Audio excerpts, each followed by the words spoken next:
Well, some say it's just like taking away their independence. A loved one still driving begins to show signs of early dementia.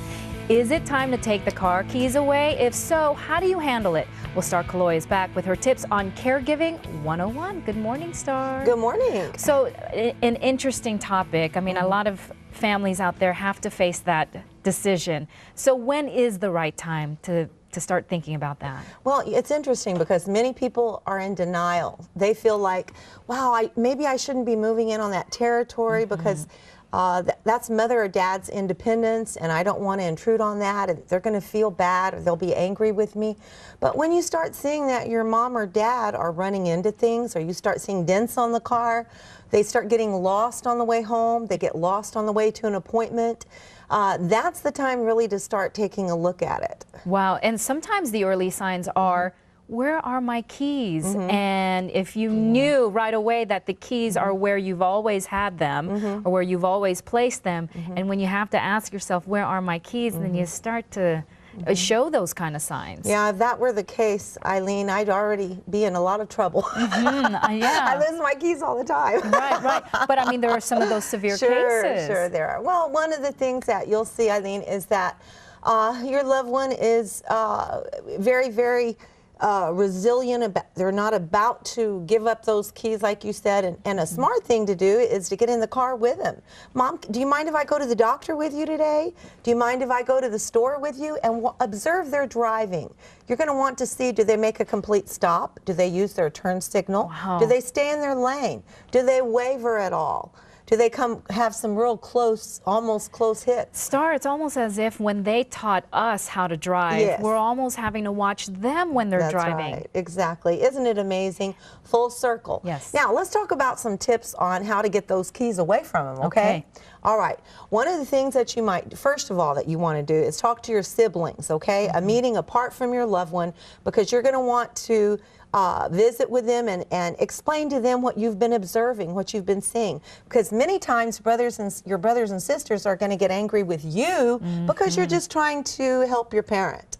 Right. Okay? They don't want you to overreact as well. Oh, yeah, exactly. So what you're going to want to do is do it very gently, call a meeting, and listen, I've been observing these are the things that are happening now, and I want to take the keys away from mom or dad, but I want to do it in a way to where I have your support. But we want to do it in a gentle way. So one of the ideas that you might do is call the Department of Public Safety and talk to them on the phone, ask for a counselor, which they're always available. I had no idea. Yes. Okay, that's a good, good tip right there. It's so common now because our elderly population is rising. Right. So what you do is you talk to them and tell them, listen, this is a problem and I need to know how to do this. Would you talk to my loved one? Would you give me some ideas? Now, one of the things they may ask for is the doctor's note.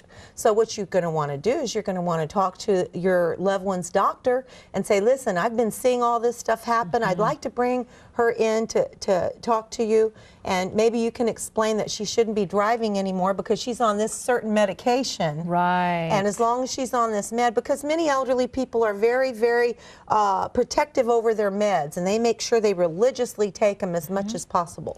So you enlist your doctor's help, DPS's help, and if all else fails, disable the car and have it towed away. Really?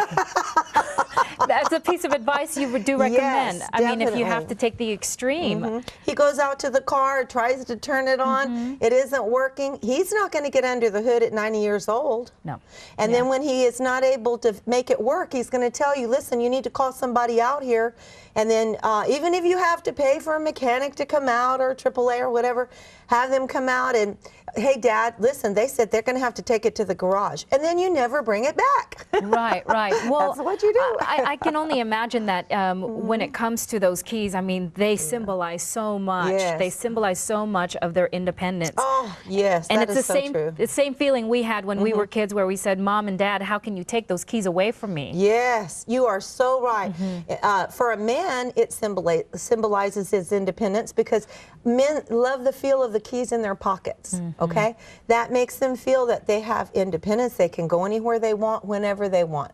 The minute that we take them away from them, it's a frightening feeling. They feel like they're at your mercy then.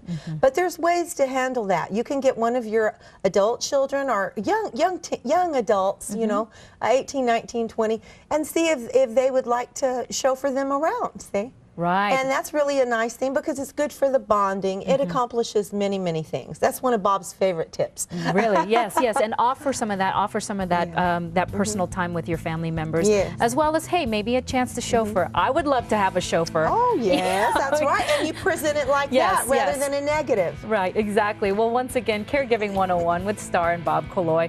You can always tune in to KKYX 680 AM for more tips every Saturday morning from 8 AM to 9 AM. And there's a phone number right there. It's 521-8668, as well as a website. It's caregiversadvice.net. And as always, you're here. Yeah, exactly. And you do have a giveaway. Go ahead and tell us about that. Okay, for Eileen, for the third caller, call right now. Call that number on your screen, and we'll be happy to give away one of our books that's loaded with not only getting the keys back, but all kinds of other tips. Lots of great information. Third caller. Yes, third caller. Give us a call. Okay, well, thank you so much, Starr. Okay. Thanks for stopping by. See you next week. Okay. Well, after the break, we've got something fun to do this afternoon and your gardening tip from Skip, so stick around.